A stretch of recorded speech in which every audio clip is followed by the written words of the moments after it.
State. This year we've got some great candidates, and we've got some really important offices. I've asked people to try and put the Secretary of State up towards the top, and here's why.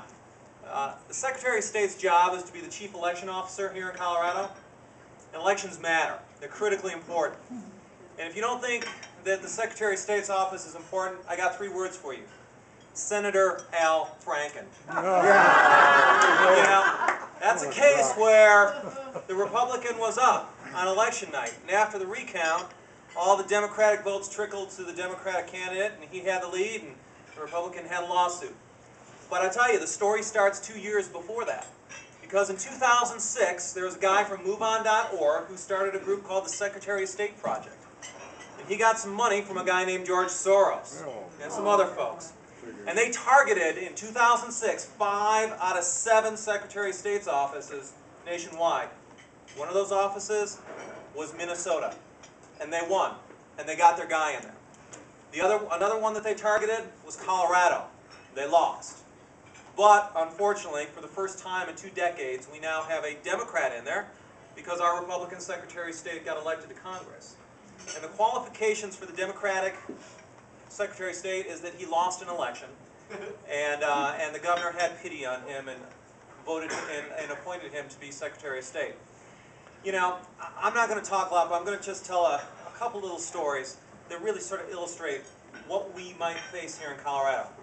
In the year 2000, in Missouri, or Missouri, as some people have told me, in Missouri, that was one of the most hotly contested races in the country because it was a bellwether state and we had Bush versus Gore. Well, the day before the election, there was a Democratic congressional candidate, and he said, "We are going to get all of our people to vote in St. Louis, even if we need a court order to keep those polls open late." That's what he said. And sure enough, on election day, there was a lawsuit by a guy named Robert D. Odom, and he said, "The lines are too long. We need to keep the polls open late in St. Louis only." There's one problem with that lawsuit.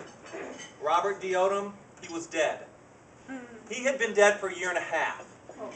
And in fact, in Missouri that year, tragically, there was a U.S. Senate candidate, a Democrat, who had died in a plane crash 3 weeks before the election, a guy named Mel Carnahan. And he was still on the ballot. Let me tell you, they succeeded in keeping the St. Louis polls open for a while, until that was overturned. And an audit later on showed that dead people had voted. So I'm here to tell you, Missouri had the zombie election. We had a dead guy sue so dead people could vote for a dead candidate. And I'm here to tell you, that dead candidate won. Okay? Look, this sounds far-fetched, right?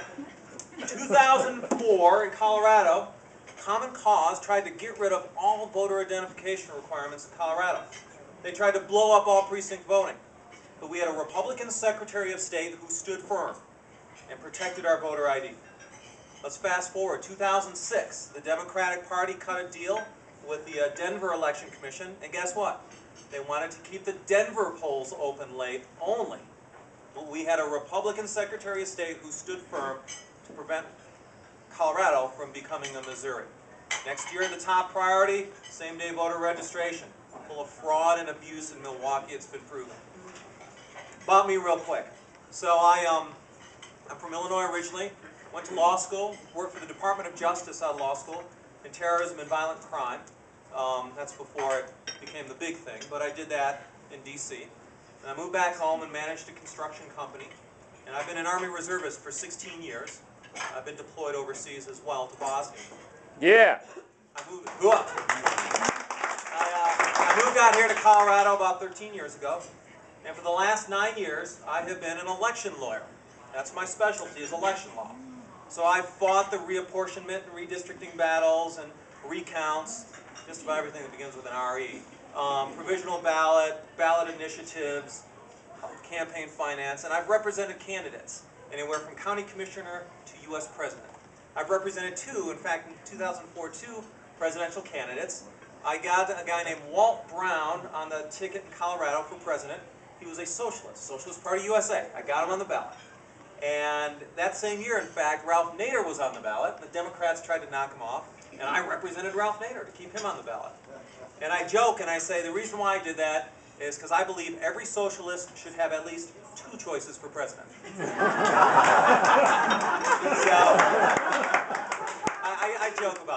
Well, let me tell you something. Let me tell you something.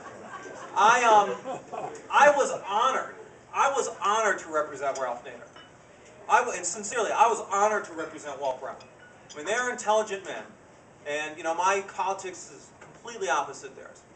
But this is why I was honored. They knew they would lose, but they believed in America. They believed they had the right to run for office. They believed they had the right to campaign on their ideas. They believed that they would be treated fairly and honestly in Colorado here. And I helped them do that. And I was proud to do that. And that's what I want to do as Secretary of State.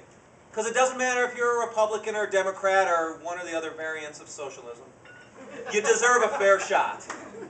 And that's what the Secretary of State should do, to make sure we've got honest and fair elections. So we don't have the travesty in Minnesota, so we don't have zombie elections here in Colorado. So there's elections we can have faith and trust in. And that's why I'm running for office. So I hope I'll get your support. My name is Scott Gesser again. You can visit my website, scottgesser.com. There's a theme there.